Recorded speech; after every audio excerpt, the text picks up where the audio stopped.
اللہ سبحانہ و تعالیٰ کا کرم ہے کہ اللہ سبحانہ و تعالیٰ نے مجلس اتحاد المسلمین کو ایسے بے باک ایم ایل ایز اور قائدین سے نوازا۔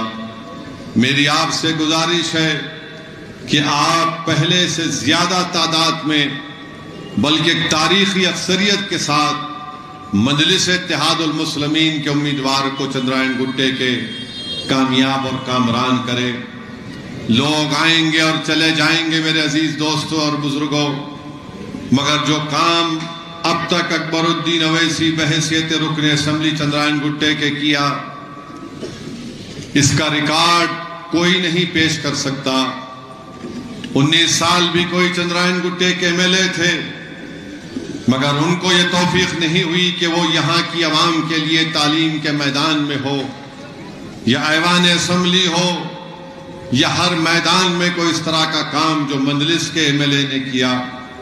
میرے عزیز دوستوں اور بزرگوں، بی جے پی سے بے باکی سے مقابلہ کرنا، بی جے پی کے ناپاک عزائم کو عوام کے درمیان میں اپنے تقاریر کے ذریعے بیان کرنا اور پھر اپنی تقاریر کے ذریعے لوگوں کے دلوں سے خوف کو ہٹانا، مایوسی چھاتی ہے تو وہاں پر اکبر الدین اویسی اپنی تقاریر کے ذریعے لوگوں میں ایک امید کو پیدا کرتا ہے کہ حالات سے مقابلہ ہم کو کرنا ہے۔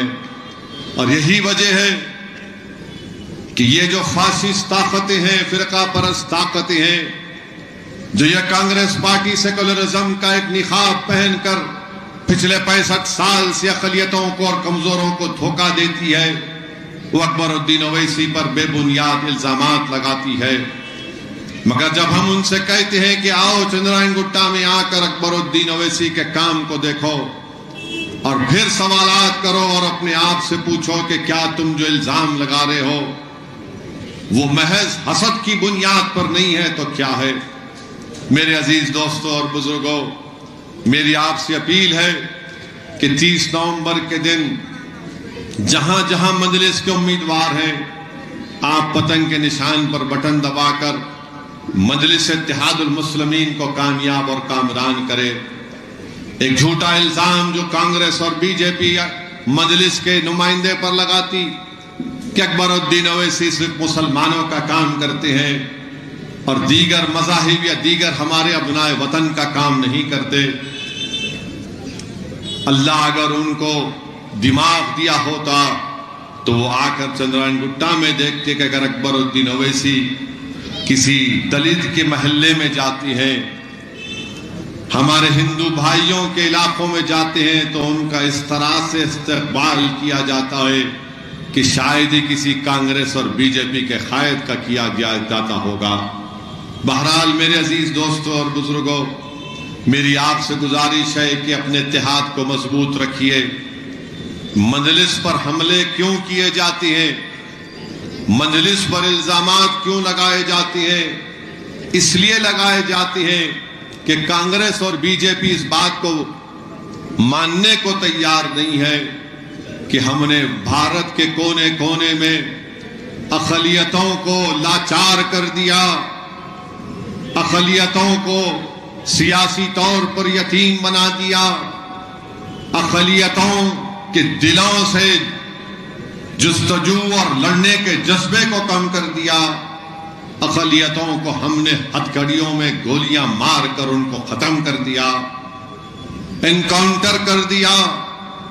تو کبھی کانگریس نے ان کی سیاسی آواز کو ختم کر کے رکھ دیا، تو آج اسی لیے آپ دیکھتے ہیں کہ کانگریس ہو یا بی جے پی ہو، وہ ہرگز اس بات کو پسند نہیں کرتے کہ مجلس کی طاقت بڑھے۔ اور اسی لیے جو کوئی بھی دلی سے آتا ہے، جو کوئی بھی تلنگانہ سے نکل کر یہ سمجھتا ہے کہ اب تلنگانہ کا میں بڑا چیف منسٹر بن جاؤں گا، تو یہ سمجھتا ہے کہ مجلس کو گالی دینے سے میرے نمبر میں اضافہ ہوگا۔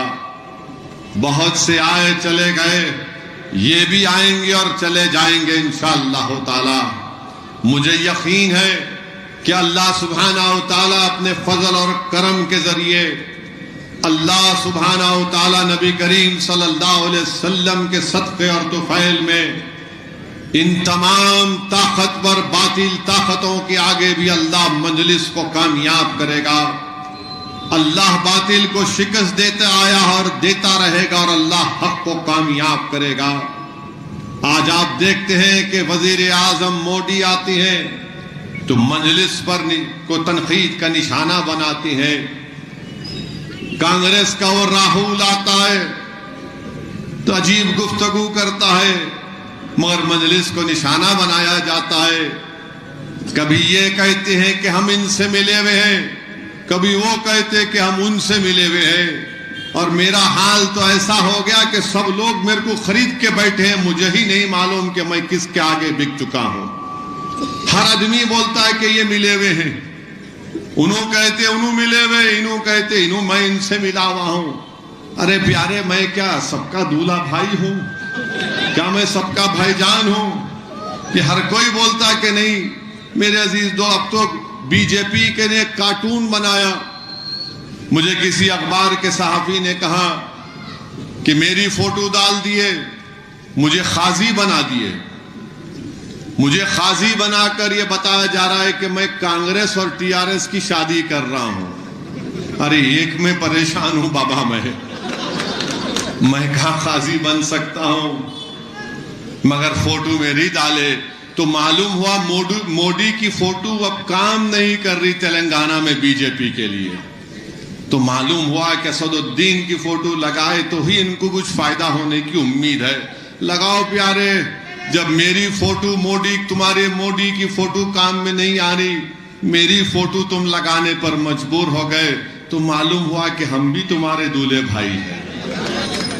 کہ آپ بتائیے کوئی طریقہ ہے اس عمر میں کارڈ کے اوپر میری فوٹو ڈالنا؟ ارے جس کی شادی نہیں ہوئی، جس کے گھر میں کوئی نہیں ہے، بی جے پی والوں ان کا کچھ کرو. تم جن کے پاس کوئی بھی نہیں ہے، آپ ہمارے پیچھے پڑے ہوئے ہیں. جن کے پاس نہیں ہے ان کو کرو کچھ. تم نہیں، میری فوٹو لگا کے اسد الدین اویسی قاضی ہے.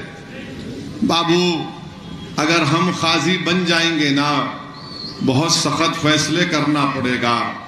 اگر تم مجھے قاضی بنا رہے ہو تو میں بولوں گا انہوں اتنی دور کیوں ہے، ان کو گھر میں لے کے آؤ. اگر میرے کو قاضی بنائیں گے تم تو میں ان کو کہوں گا انہیں 50 سال کا ہو گیا، کچھ تو کرو اس کو. تو دیکھو، منہ کو مت لگو ہمارے، تم ہماری زبان کا مقابلہ نہیں کر سکتے. اور افسوس ہوتا ہے کہ کانگریس پارٹی کا، مجھے کسی جرنلسٹ نے بتایا کہ کانگریس پارٹی نے کچھ اقلیتوں کے بارے میں کچھ اعلان کیا. ارے کانگریس پارٹی کے لوگوں، کیا تم بھارت کے آئین کو نہیں پڑھتے؟ بھارت کے آئین میں، سمویدھان میں، کانسٹیٹیوشن میں آرٹیکل 30 میں لکھا گیا ہے ریلیجیس اینڈ لنگوسٹک مائنورٹیز، یعنی مذہبی اقلیت اور جو لنگوسٹک یعنی جو زبانی اعتبار سے، معنی اگر یہاں پر حیدرآباد تلنگانہ میں اگر کوئی تیمیلین ہے تو وہ لینگویج کے اعتبار سے اقلیت ہوتا ہے. بیکورڈ کلاس الگ ہے، مائنورٹیز الگ ہے، اقلیتی الگ ہے، بیکورڈ کلاس الگ ہے. احمق ہے. آرٹیکل 30 کا جو بھارت کے آئین میں ایک فنڈامنٹل رائٹ ہے، اس سے آپ محروم کر رہے ہیں اور اعلان کر دے رہے. آپ اتنی بیسک چیز آپ کو نہیں معلوم اور بڑے بڑے بیٹھ کے اعلان کر رہے ہیں. ارے بھائی، او بی سی الگ ہے، مائنورٹیز الگ ہے، آپ لا کر اس کو ملا دیے. ارے کیسے تھمز اپ ہیں یہ لوگ، مانے آخری درجے کے تھمز اپ ہیں یہ لوگ. ان کو یہ تک نہیں معلوم کہ کیا مائنورٹیز ہے، کیا او بی سی ہے، مگر لکھ دیے. مگر لکھنے سے معلوم ہوا کہ وہ آرٹیکل 30 کی مخالفت کرنے والے ہیں، وہ فنڈامنٹل رائٹ کے مخالفت کرنے والے ہیں. اور جو لوگ تلنگانہ میں آرٹیکل 30 کے تحت مائنورٹی اقلیتی تعلیمی ادارے قائم کیے گئے، میں ان سے کہہ رہا ہوں کہ ارے بٹھا کر بڑی بڑی بریانی کھلانے سے پہلے دیکھو کانگریس تمہاری بربادی کا سامان تیار کر رہی ہے. تم اپنے گھر میں بلا کر بریانی کھلا رہے ہو، مگر تمہارے پیروں کے نیچے سے زمین کانگریس کھینچنا چاہ رہی ہے۔ ارے تم کمزور ہو، جھک جاؤ گے، مگر ہم آئین کو پڑھتے ہیں، پیتے ہیں آئین کو، ہم جانتے ہیں کہ مائنارٹیز الگ ہیں، ان کو پروٹیکشن آرٹیکل 30 کے تحت دیا گیا۔ ایک سازش کے طور پر کانگریس یہ کام کر رہی ہے، اور انشاءاللہ تعالی تلنگانہ کی عوام، تلنگانہ کی اقلیت اور خاص طور سے مسلم اقلیت تمہاری سازش کا شکار نہیں ہوگی۔ تمہارے دل میں جو بغض تھا وہ تمہارے اعلان سے سامنے آ چکا ہے، اور مجلس پر تنقید کرنے والے یہ نہیں بتائیں گے آپ کو کہ اکبر الدین اویسی کے زیر قیادت اراکین اسمبلی نے چیف منسٹر سے آج سے میرے خیال سے 7 یا 8 سال پہلے ملاقات ہوئی تھی، اور مجلس کی نمائندگی پر تلنگانہ میں 201 ریزیڈنشل سکول چلتے ہیں مسلم اقلیتوں کے لیے، بچیوں کے لیے علیحدہ ہاسٹل اور سکول، لڑکوں کے لیے علیحدہ ہاسٹل اور سکول، اس میں آج 1,30,000 بچے اور بچیاں پڑھ رہی ہیں۔ 12ویں جماعت تک جونیئر کالج بھی بن گیا، 80,000 کے قریب بچے اور بچیاں پڑھ کے نکل گئے، اور ساری دنیا کا ہر ماہر یہ کہتا ہے کہ مسلم اقلیت اگر کمزور ہے، پیچھے ہے، تو تعلیم کی وجہ سے۔ ایک آپ کے رکن اسمبلی نے تعلیم کا ایک جال یہاں پر پھیلا دیا، اور حکومت سے نمائندگی کر کے تلنگانہ کی عوام کے لیے آج 201 ریزیڈنشل سکول میں 1,30,000 غریب خاندانوں کے بچے اور بچیاں پڑھ رہی ہیں۔ یہی چندرائن گٹے کے ٹیمرس کے سکول میں وہاں کے 3 لڑکے MBBS کا نیٹ کا امتحان کوالیفائی کیے، اور کوالیفائی کرنے کے بعد مجھ سے رابطہ کیے۔ میں نے دارالسلام ان کو بلا کر ان تینوں بچوں کو، جس میں ہمارے غریب پری ہندو بھائی کا بیٹا بھی ہے، ان تینوں کو ہم نے بلا کر، جن کو گورنمنٹ شاید محبوب آباد میڈیکل کالج ہوگا ایڈمیشن ملا تھا، انہوں نے ہم سے کہا ایک تو آٹو ڈرائیور کا بیٹا ہے، ایک ٹھیلا بنڈی پر یہ بھجیے تلنے والوں کا بیٹا ہے۔